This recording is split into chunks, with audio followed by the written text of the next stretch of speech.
اعوذ باللہ من الشیطان الرجیم بسم اللہ الرحمن الرحیم. ہم تعبد بالظن میں ایک بہت ہی دقیق بحث جو وہ الحمدللہ کر کے آئے، اور وہ ہے الجمع بین الحکم الظاہری والواقعی. تو اتنی سخت والی بحث کرنے کے بعد جو دوسرے مباحث ہے وہ تو یقیناً جو ہے وہ آسان ہو جاتے ہیں. تو اصل جو بحث تھی، مشکل بحث تھی، وہ الحمدللہ ہم نے کامیابی سے کر لی. اور وہ کیا تھی؟ الجمع بین الحکم الظاہری والحکم الواقعی. حکم واقعی اور حکم ظاہری کے درمیان کس طرح سے جمع کریں گے، یہ ہم نے آپ کو جو ہے وہ بتایا. تو اب یہاں پر جو تیسرا مطلب ہے تعبد بالظن میں، وہ یہ ہے، اچھا مطلب بہت آسان ہے آج کا، جو وہ یہ ہے کہ اصل حجیت میں عدم حجیت ہے. ان الاصل فی الحجیت عدم الحجیہ. تو آخون کا مطلب کیا ہے؟ کفایہ میں ظاہر ہے آخون یا اعتراض کرتے یا کوئی نیا مطلب لے کے آتے یا تحقیق کرتے جو اصول میں مطالب آئے ہوتے ہیں. اصول میں جو مطلب آیا وہ یہ آیا کہ اصل فی الحجیت عدم الحجیہ، یعنی اصالت و عدم الحجیہ. تو اصالت و عدم الحجیہ کا مطلب یہ ہے کہ آپ استصحاب کر رہے ہیں عدم حجیت کا. جیسے مثال کے طور پر آپ پہلے وضو سے نہیں تھے، اس کے بعد آپ کو شک ہوا وضو کیا میں نے یا نہیں کیا، تو آپ استصحاب عدم وضو کرتے ہیں نا. تو اسی طرح سے ایک زن، ایک ہمارا جو پہلے حجت نہیں تھی، پھر آپ نے شک کیا کہ کیا وہ حجت ہے یا حجت نہیں ہے، تو الاصل ہوا عدم الحجیہ. آخوند کہتے ہیں نہیں اتنا آسان نہیں ہے. آخوند کہتے ہیں کہ پھر حجیت کے اوپر بحث شروع کرتے ہیں کہ حجیت جو ہے وہ یا شانی ہوتی ہے یا فعلی ہوتی ہے. اب آپ کو کیونکہ یہ مباحث کر کے آ رہے ہیں اس لیے اب آپ کے لیے کوئی مسئلہ نہیں ہے. حجیت شانی یعنی انشاء حجیت کی شریعت نے، لیکن میرے علم میں نہیں ہے کہ وہ حجت ہے یا حجت نہیں ہے. وہ جب تک میرے علم میں نہیں آئے گی تو وہ فعلی نہیں ہوگی. اب مجھے پتہ چل گیا کہ یہ حجت ہے تو پھر وہ فعلاً میرے لیے حجت ہے. تو جب حجت ہے پھر شک نہیں ہے. ابھی جب علم نہیں ہے مجھے کہ یہ حجت ہے یا حجت نہیں ہے، وہی ہوتا ہے نا شک. تو جب مجھے علم ہی نہیں ہے تو اس کا مطلب یہ حجت فعلی نہیں ہے. جب حجت فعلی نہیں ہے تو اس میں منجزیت و معذریت نہیں ہے. تو آخون یہ کہہ رہے ہیں کہ جو اس کا جو کمپوننٹ تھا ایک، وہ نہیں آیا. ابھی مثال کے طور پر جیسے ہوائی جہاز ہے، وہ اس کا ایک پرزہ ناقص تھا، اس پرزہ ناقص ہونے کی وجہ سے وہ نہیں چل رہا. تو نہیں چل رہا تو اس لیے نہیں چل رہا کہ کسی نے بددعا دے دی ہے، اس لیے نہیں چل رہا کہ اس کا ایک پرزہ ناقص ہے. صحیح. جب وہ پرزہ آئے گا تو وہ چلے گا. تو یہ اگر حجت نہیں ہے، ہمارا اگر حجت نہیں ہے تو اس وجہ سے نہیں ہے کہ اس کے ایک پرزہ جو ہے وہ ناقص ہے. اور وہ پرزہ کیا ہے؟ العلم بالحجیت. علم بالحجیت جب تک نہیں آئے گا تب تک جو ہے وہ حجیت فعلی نہیں ہوگی. جب فعلی نہیں ہوگی تو اصل عدم حجیت ہے. نہ یہ کہ آپ جو ہے وہ احراز کریں گے استصحاب کے ذریعے سے. آپ استصحاب کر کے کیا ہوتا ہے؟ مثال کے طور پر آپ نے جب کیا کہ میں وضو سے ہوں یا وضو سے نہیں ہوں، یا مثلا یہ جو مثال میں نے دی اس کو الٹا کر دیں اگر، کہ میں نے وضو کیا، اب وضو کرنے کے بعد میں یہ کہہ رہا ہوں میرا وضو ٹوٹا یا وضو نہیں ٹوٹا. تو شاید وضو ٹوٹ گیا ہو میرا، لیکن استصحاب کیا کرتا ہے؟ تعبداً اس وقت کو کھینچ کے لے کے آتا ہے بات تک کے لیے جب آپ نے وضو کیا تھا، پاکیزگی کی حالت میں تھے. اس کے بعد ہو سکتا ہے وضو آپ کا ٹوٹ گیا ہو، لیکن تعبداً یہ اس وضو کو کھینچ کے لے کے آتا ہے حالت شک تک کہ نہیں تعبداً تم ابھی وضو میں ہو. تو تعبد کر کے جو ہے ایک چیز کو کھینچ کے لے کے آتا ہے. یعنی استصحاب میں آپ تعبداً احراز کرتے ہیں، اس چیز کو کھینچ کے لے کے آتے ہیں تعبداً. ہو سکتا ہے واقع میں وہ نہ ہو تو واقع میں نہیں لے کے آتے، استصحاب تعبد ہے، تعبد میں لے کے آتے ہیں. تو شیخ کہہ رہے یہاں پر تعبد کی ضرورت ہی نہیں ہے، یہاں پر استصحاب کی ضرورت ہی نہیں ہے، یہاں پر احراز کرنے کی ضرورت ہی معلوم سی بات ہے. ایک اس کا پرزہ نہیں ہے تو وہ نہیں ہے. جب علم حجیت نہیں ہے تو حجیت بھی نہیں ہے.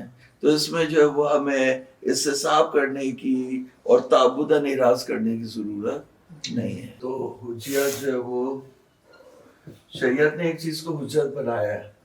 تو شریعت نے جب ایک چیز کو حجت بنایا تو یا میرے علم میں ہے, میرے علم میں اگر ہے یعنی حجیت پلس علم تو یہ ہو جائے گی فعلی. اگر شریعت نے ایک چیز کو حجت بنایا ہے لیکن میرے علم میں نہیں ہے تو یہ ہو جائے گی انشائی. تو جو حجیت فعلی ہے تو وہاں تو علم موجود ہے, فعلی ہے, وہاں شک نہیں ہوگا. جہاں پر شک ہے وہاں پر میں کہوں گا شریعت نے حجت اس کو بنایا ہی نہیں بنایا. تو کیونکہ جو پرزا تھا یعنی علم تھا, علم یہاں پر کیونکہ علم مفقود ہے, کیونکہ علم نہیں ہے تو نظر آ رہا ہے, یعنی نظر آ رہا ہے, تابوت کی ضرورت ہی نہیں ہے. تو واضح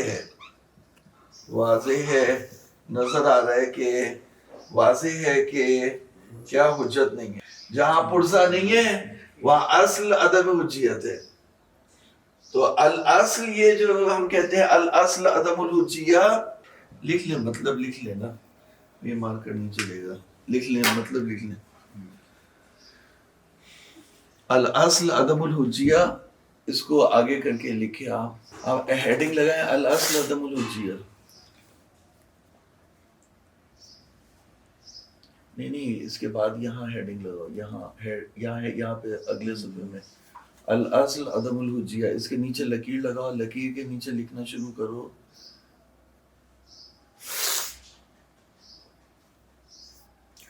الاصل عدم الحجیہ ایک اصل عقلائی ہے.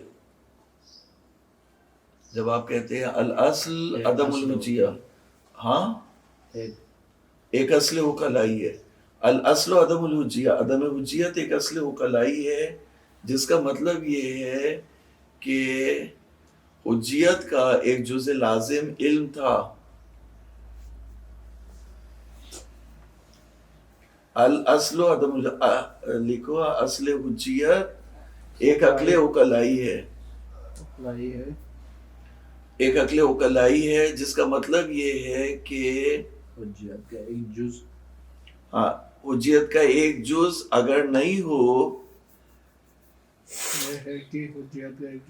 اگر نہیں ہو حجیت کا ایک جز اگر نہیں ہو, حجیت کا ایک جز اگر نہیں ہو, جز کے بعد اگر لکھو نا, اگر نہیں ہو وہ جز کیا ہے, بریکٹ میں لکھو علم, بریکٹ میں لکھو علم. حجیت کا ایک جز اگر نہیں ہو تو یہ حجیت فعلی نہیں ہوگی. علم اگر نہیں ہو, وہی مطلب حجیت کے ایک جز بریکٹ میں علم اگر نہیں ہو تو یہ حجیت فعلی نہیں ہوگی. جب فعلی نہیں ہوگی تو اس کا مطلب ہے نہیں ہے, اس کا مطلب ہے حجیت نہیں ہے. تو الاصل عدم الحجیت کا مطلب یہاں پر تو, اور لکھو گے یہاں پر اس کا مطلب استصحاب عدم حجیت نہیں ہے, یہاں پر اس کا مطلب استصحاب عدم حجیت, اس کا مطلب استصحاب عدم حجیت نہیں ہے, کیونکہ استصحاب میں تعبداً عدم کو احراز کیا جاتا ہے, کیونکہ استصحاب میں تعبداً عدم کو احراز کیا جاتا ہے, اور یہاں پر وجداناً آپ کو پتہ ہے کہ نہیں ہے. یہاں پر وجداناً اندر سے آپ کو پتہ ہے کہ وہ حجت نہیں ہے. یہاں پر وجداناً آپ کو پتہ ہے کہ حجت نہیں ہے. اعراض کیا جاتا ہے, اعراض کیا جاتا ہے عدم کو, تعبداً لکھا ہے, تعبداً عدم کو اعراض کیا جاتا ہے تعبداً, جبکہ یہاں پر وجداناً آپ کو پتہ ہے کہ حجت نہیں ہے کیونکہ علم نہیں ہے. مجھے سامنے نظر آ رہا ہے سورج نکلا ہوا دن ہے, ٹھیک ہے, تو میں موسمیات والوں سے پوچھوں گا کہ آپ مجھے بتائیں اس وقت دن ہو رہا ہے یا رات ہو رہی ہے. جب ہاں بارش کا مجھے نہیں پتا, سورج گرہن کا مجھے نہیں پتا, جس چیز کا مجھے نہیں پتا میں وہ پوچھوں گا ان سے.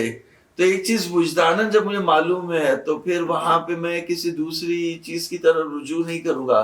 مجھے وجداناً معلوم ہے کہ جب حجیت کا ایک جز لازم جو علم ہے جب تک وہ نہیں آئے گا تو حجیت فیل ہی نہیں ہوگی.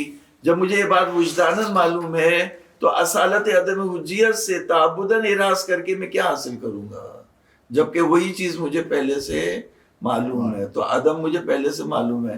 تو اس لیے جب کہتے ہیں اصالت و عدم الحجیہ الاصل و عدم الحجیہ، تو اس کا مطلب استصحاب نہیں ہوتا، بلکہ اس کا مطلب جو ہے وہ قاعدہ عقلیہ ہوتا ہے کہ جب تک جز اس کے لازم پورے نہیں ہوں گے تب تک وہ حجیت فعلی نہیں ہوگی. ٹھیک ہے، ٹھیک ہے، واضح ہے؟ کوئی مسئلہ تو نہیں، کوئی سوال ہو تو پوچھ لیا کرو. ٹھیک ہے، اب عبارت کو دیکھیے. یہ ظن میں تعبد بالظن میں جو ان کا تیسرا امر ہے، یہ ان کا وہ دیکھو، یہ تاسیس اصل ہے. یعنی اصل کو جو مجتہد ہوتا ہے نا، دیکھو ایک چیز یہ ہے کہ مجتہد جو ہے وہ یہ ثابت کرتا ہے کہ اصل کیا ہے کسی بھی مسئلے میں، کیونکہ دلیل اگر نہیں ہو تو پھر وہ اصل کی طرف رجوع کرتا ہے. تو مقتضائے اصل جو اصل کو جس طرح سے سیٹ کر رہے ہوتے ہیں کہ ہم دلیل نہ ہونے کی صورت میں اس اصل کی طرف رجوع کریں، اس اصل کو سیٹ کرنے کو بولتے ہیں تاسیس الاصل. اصل کو سیٹ کر لے پہلے حجیت میں، اس سے پہلے کہ کیونکہ ہم نے امکان تو ثابت کر لیا، ہم نے امکان بمعنی امکان ذاتی بھی ثابت کر لیا اور امکان وقوعی بھی ہم نے ثابت کر لیا، اور جو استحالے کے قائل تھے ان کا ہم نے جواب دے دیا، اور ہم نے جو ہے وہ جمع بین حکم ظاہری اور واقعی بھی کر لی. تو یہ ساری چیزیں ہم کر چکے ہیں، امکان کی چیزیں ہم کر چکے ہیں. تو اب ہم تاسیس حاصل کریں گے، پھر ہم اس کے اوپر بحث کریں گے کہ کون کون سی جو ہے وہ کون کون سے ظن کو جو ہے وہ شریعت نے حجت قرار دیا. ہر ظن کو تو شریعت نے حجت قرار نہیں دیا، بلکہ شریعت نے کون کون سی امارات کو حجت قرار دیا. اجماع کو حجت قرار دیا نہیں دیا، خبر واحد کو حجت قرار دیا نہیں دیا. ان کے بارے میں پھر سغریات کے بارے میں ہم بحث کریں گے. ابھی ہماری بحث جو ہے وہ تاسیس اصل میں کہ ہم اس سے پہلے کہ ہم یہ ثابت کریں کہ فلاں چیز حجت ہے حجت نہیں ہے، ہم تاسیس اصل کر رہے ہیں کہ اصل کیا ہے حجیت میں. تو کہہ رہے ہیں اصل حجیت میں عدم حجیت ہے. تو یہ عدم حجیت جو ہے وہ استصحاب کی وجہ سے نہیں ہے بلکہ قاعدہ عقلیہ کی وجہ سے ہے، اور وجداناً ہے کہ ہم کہتے ہیں الاصل ہوا عدم حجیت. ٹھیک ہے، خوب. کہہ رہے ہیں کہ ثالثها ان الاصل فیما لا یعلم اعتبارو بالخصوص شرعا، جہاں پہ ہمیں اس چیز کے اعتبار کا بالخصوص معلوم نہ ہو، ولا یحرز التعبد به واقعا عدم حجیتہ جزما. الاصل عدم حجیتہ جزما بمعنی عدم ترتب الاثار المرغوبۃ من الحجت علیہ قطعا. یعنی ہمیں آثار جو بمعنی عدم ترتب الاثار، یعنی آثار مرتب نہیں کریں گے جو حجت کے آثار اس کے اوپر ہیں وہ اس کے اوپر مرتب نہیں کریں گے، یعنی منجزیت اور مؤثریت نہیں ہوگی. فإنها لا تكاد تترتب إلا ما اتصف بالحجیت فعلا. یعنی فإنها یعنی یہ کہہ رہے کہ جو آثار مرغوبہ ہیں، ہاں کی ضمیر آثار مرغوبہ پہ پلٹے گی، کہ جو آثار مرغوبہ ہیں یہ لا تکاد و تترتب، یہ مرتب نہیں ہوتے مگر اس چیز کے اوپر مرتب ہوتے ہیں جو حجت فعلی ہو. اور حجت فعلی لا یکاد یکون الاتصاف بہا، یعنی نزدیک نہیں ہے کہ اتصاف ان آثار مرغوبہ سے ہو الا اذا احرز التعبد به وجعلہ طریقا متبعا. یعنی یہ اتصاف اسی وقت ہو سکتا ہے جب تعبد بھی ہی آپ احراز کر لے کہ شریعت نے متعبد کیا ہے ظن کے اوپر اور اسے طریقے متبع قرار دیا ہے. ضرورت انہ بدون ہی، یعنی وہ حجت فعلی ہے. الا اذا احرز التعبد به وجعلہ طریقا متبعا، یہ عبارت اخرى ہے کہ شریعت نے اسے حجت فعلی بنایا. ضرورت انہ بدون ہی یعنی بغیر احراز کے، بدون الاحراز، ہا کی ضمیر جو ہے وہ پھر احراز پہ پلٹے گی. بدون الاحراز لا یصح المؤاخذۃ علی مخالفت التکلیف بمجرد اصابتہ ہی. اگر جو ہے وہ بغیر تعبد کے، بغیر احراز کے، تو مؤاخذہ کرنا بھی اس کی مخالفت کے اوپر صحیح نہیں ہے اگر وہ مصیب پہ واقع ہو جائے. ولا یکون حسن لدى مخالفته مع عدمها، اگر جو ہے وہ یعنی ولا یکون یعنی عذرا یعنی صحیح بھی نہیں ہے اس پہ جو ہے وہ مواخذہ کرنا اگر مخالفت کرے، اور نہ عذر ہوگی. ولا یکون حسن لدى مخالفته، اگر ہم اس کی مخالفت کریں تو وہ معذوریت نہیں رکھے گی مع عدم الاصابہ. ولا یکون مخالفته تجریا، عدم اصابہ کی صورت میں اس کی مخالفت تجری بھی نہیں ہوگی. ولا یکون موافقته انقیادا، نہ اس کی موافقت جو ہے وہ انقیاد ہوگا. وَإِنْ كَانَتْ بِمَا هِيَ مُحْتَمَلَةٌ لِمُوَافَقَةِ الْوَاقِعِ كَذَلِكَ، اگرچہ یہ اس میں اس بات کا احتمال ہے کہ اس کی موافقت انقیاد ہو اور اس کی مخالفت تجری ہو، یہ جو وہ برجاء الواقع، وہ جو کہتے ہیں نا نماز پڑھ لینا رجاء مطلوبیت کی نیت سے، وہ یہی توجیہ ہیں جو یہاں انہوں نے کی ہیں. الا اذا وقعت برجاء اصابته، مگر یہ کہ واقع ہو جائے یعنی اصابے کی نیت سے اگر اس کی مطابقت کرے تو شاید ہو سکتا ہے، احتمال رکھتا ہے کہ انقیاد ہو جائے، اور اگر مخالفت کرے تو احتمال رکھتا ہے کہ تجری ہو جائے. فما شک فی التعبد به، جب آپ کو شک ہے اس کے تعبد میں، یوقتا بعدم حجیت ہی، تو یقین حاصل ہو جائے گا کہ حجت نہیں ہے اور کوئی بھی آثار اس کے اوپر مرتب نہیں ہوگا. للقطع بانتفاء الموضوع معه، کیونکہ مجھے یقین ہے کہ ایک پرزہ جو حجیت کا تھا وہ یہاں پہ مفقود ہے، اور وہ پرزہ کیا ہے؟ علم بالحجیت. جب تک میں علم بالحجیت نہیں رکھوں گا تو حجت جو فعلی نہیں ہوگی. وَلِأَمْرِ هَذَا وَاضِحٌ لَا يَحْتَاجُ إِلَى مَزِيدِ برہان بیان و اقامت برہان. وصلی اللہ علی محمد وآلہ الطیبین الطاہرین.